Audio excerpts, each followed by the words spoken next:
১৯ নম্বর জাতীয় সড়কে ভয়াবহ পথ দুর্ঘটনায় মৃত দুই ঠিকা শ্রমিকের ক্ষতিপূরণ নিয়ে টালবাহানার অভিযোগে দুর্গাপুর মহকুমা হাসপাতালের সামনে তুমুল বিক্ষোভ দেখালেন মৃতদের পরিবার পরিজন ও সহকর্মীরা। রবিবার সকালে ঠিকাদারি সংস্থার এক ম্যানেজারকে ঘিরে ধরে বিক্ষোভ দেখানো হলে এলাকায় উত্তেজনা ছড়িয়ে পড়ে। পরিস্থিতি সামাল দিতে ঘটনাস্থলে ছুটে আসে পুলিশ। শনিবার কাকসার রাজবাঁধের কাছে ১৯ নম্বর জাতীয় সড়কে কাজ চলাকালীন ঠিকা শ্রমিকদের একটি দলকে দ্রুতগতির কন্টেনার ধাক্কা মারে। ঘটনায় মৃত্যু হয় দুই শ্রমিকের। গুরুতর জখম অবস্থায় আরও ৪ শ্রমিক হাসপাতালে চিকিৎসাধীন রয়েছেন বলে জানা গিয়েছে। অভিযোগ, দুর্ঘটনায় মৃত শ্রমিকদের পরিবারকে ক্ষতিপূরণ দেওয়ার বিষয়ে ঠিকাদারি সংস্থার কর্তৃপক্ষ টালবাহানা করছে। রবিবার সকালে সংস্থার ম্যানেজার মৃতদের পরিবারকে ১ লক্ষ টাকা ক্ষতিপূরণ দেওয়ার কথা জানালে ক্ষোভে ফেটে পড়েন পরিবারের সদস্য ও সহকর্মীরা।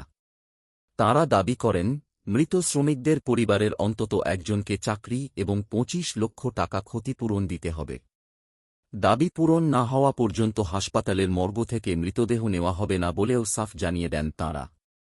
বিক্ষোভের খবর পেয়ে পুলিশ ঘটনাস্থলে পৌঁছে মৃতদের পরিবারের সঙ্গে কথা বলে পরিস্থিতি নিয়ন্ত্রণে আনার চেষ্টা করে, যদিও নিজেদের দাবিতে অনড় থাকেন আন্দোলনকারীরা।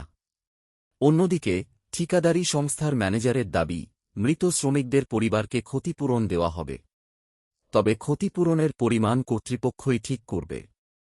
এদিকে দাবি পূরণ না হওয়া পর্যন্ত মৃত দুই শ্রমিকের দেহ মর্গেই থাকবে বলে জানিয়ে দিয়েছেন পরিবার ও সহকর্মীরা।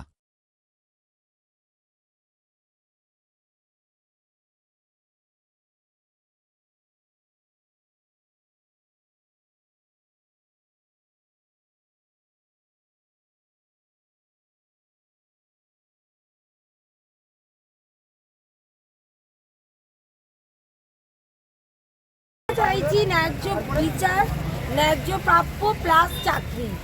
২৫ লাখ টাকা আর আমার ২২ বছরের যে আমার দিদির মেয়ে বঞ্জিল একটা চাকরি চায়।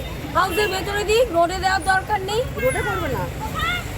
না হলে আপনারা বডি নেবেন না, এখানেও চাকরি দিন না হলে বডি নেবেন না আপনারা। আমরা বডি নেব না, আমরা এইভাবে দাঁড়িয়ে থাকি। মারা গেছেন তার বড় আমাদের দাবি যে ছেলেটার তো মারা গেছে, যা পিএ বিএসএ তো সেটা তো কম্পালসারি দেবে, কিন্তু ওরা কোনো ডিসিশন দিতে পারছে না যে কে কত দিয়ে দেবে।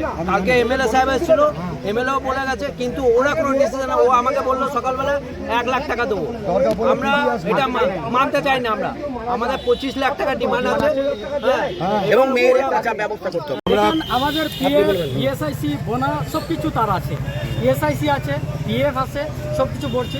ইন্স্যুরেন্স আছে, ইন্স্যুরেন্স থেকেও টাকা পাবে, সে ৫-৬ হাজার যত হয় ৫-৬ লাখ কমসে কম পাবে। তারপরে রুট যেটা অ্যাক্সিডেন্ট হয়েছে, তো আমিও ছিলাম সাইটে, আমিও ছিলাম। তো গাড়ি আসে, ওটা স্টিয়ারিং লক হয়ে গেছে, আসে অ্যাক্সিডেন্ট হয়ে গেছে। কখন পাবে? দীর্ঘ সময় কেটে গেছে, এটা ধরেন ২-৩ মাস লাগছে। দীর্ঘ সময় কেটে গেছে, এখনো তারা বডি আজকে এই মানে একটা অমানবিক বিষয় যে এখনো পর্যন্ত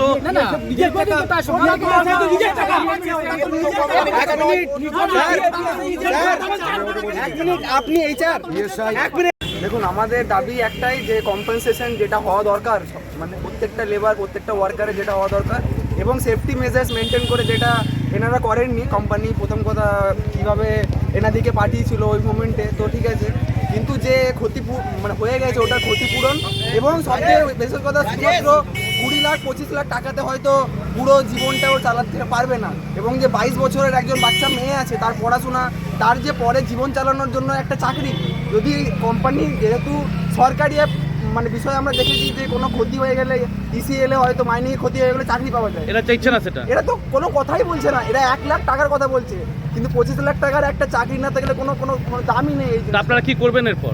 আমরা বডি নিয়ে যাবো না, এখানে আমরা দাঁড়িয়ে থাকবো। আমরা দাঁড়িয়ে আছি, দাঁড়িয়ে থাকবো। আমাদের নাম যে মারা গেছেন